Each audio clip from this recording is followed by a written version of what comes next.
জামাত ক্ষমতা আসলে তার নেতা মন্ত্রীরা দুর্নীতি করবে না, করেনি, আগে ছিল মন্ত্রী, এটা ধরে নেওয়া যায়। কিন্তু এর মানে কি দেশ চালাইতে পারবে? জামাতের লোকেরা শুনে অবাক হইতে পারেন যে আমার কাছে নানা দিক থেকে নানা ধরনের লোক জানতে চাইতেছে জামাত ক্ষমতা আসলে কি করবে। অনেকে চায়নায় গেছি উঠেও জানতে চাইছে, কারণ তারা জানে যে আমি জামাতের ক্ষমতায় আসার সম্ভাবনার কথা প্রকাশ্যেই জোরের সাথে বলছি।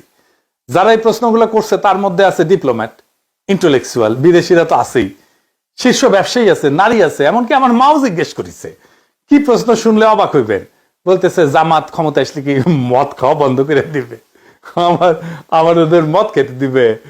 এই প্রসঙ্গে ফরদ মজার ভাইয়ের একটা কৌতুক মনে আসলো আর কি, সত্য কৌতুক আর কি। উনি এক বিখ্যাত সম্পাদকের কথা কইতেন, বলতেন উনি নাকি ইসলামপন্থীরা ক্ষমতায় আসলে মদ খেতে পারবেন না, এই জন্য সেকুলারিজম প্রমোট করে। যাই হোক, আমি কই যে উনারা নির্বাচনী ম্যানিফেস্টো দিক, তারপরে দেখেন কয় না না দিতে হবে না। মৌলানা মতিউর রহমান নিজামী মদ নিয়ে জাতীয় সংসদে একটা মতামত দিছিল, আমাকে আবার ইনবক্সে পেঠে দিছে এই ভিডিওটা, শুনেন। এটা খুব মূল্যবান আলোচনা করেছেন উনি, শুনেন। মদ আল্লাহ তাআলা হারাম করেছেন, এটা কিয়ামত পর্যন্ত হারাম থাকবে। সারা দুনিয়ার সকল মানুষও যদি জায়েজ বলে, হালাল বলে, তবুও এটা হারাম থাকবে। আল্লাহ, রসুল এবং আখিরাতের প্রতি, কোরআনের প্রতি যারা ঈমান পোষণ করে তাদের কাছে মদের দাম কমানো বাড়ানো অথবা শুল্কের হ্রাস বৃদ্ধি তাদের কাছে কোনো ব্যাপারই নয়। মাংনাও যদি দেওয়া হয়, মদের ফ্যাক্টরির মধ্যে যদি বদ্ধ দরজা জানালার মধ্যে তাদের রাখা হয়, তবুও তারা আল্লাহর ভয়ে মদ স্পর্শ করবে না। মানে স্পিকার, আমি তাদের উদ্দেশ্যে বলতে চাই, তারা যদি সত্যি এটা নিয়ে রাজনীতি না করতে চান, আন্তরিকভাবে মদ বন্ধ হোক এটা চান, তাহলে মদ বন্ধ তো ইসলামী অনুশাসন পুরোপুরি চালু ছাড়া হতে পারে না।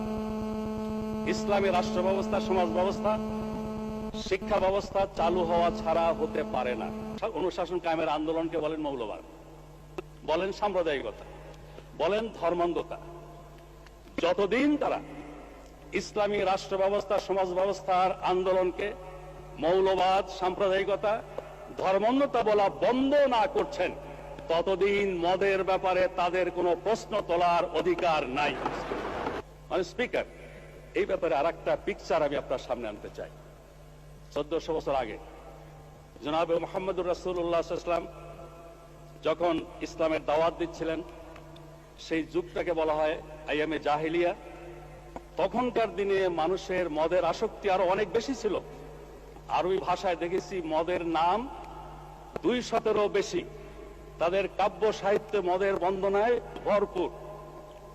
সেখানে বাড়িতে বাড়িতে মদের মটকি ছিল।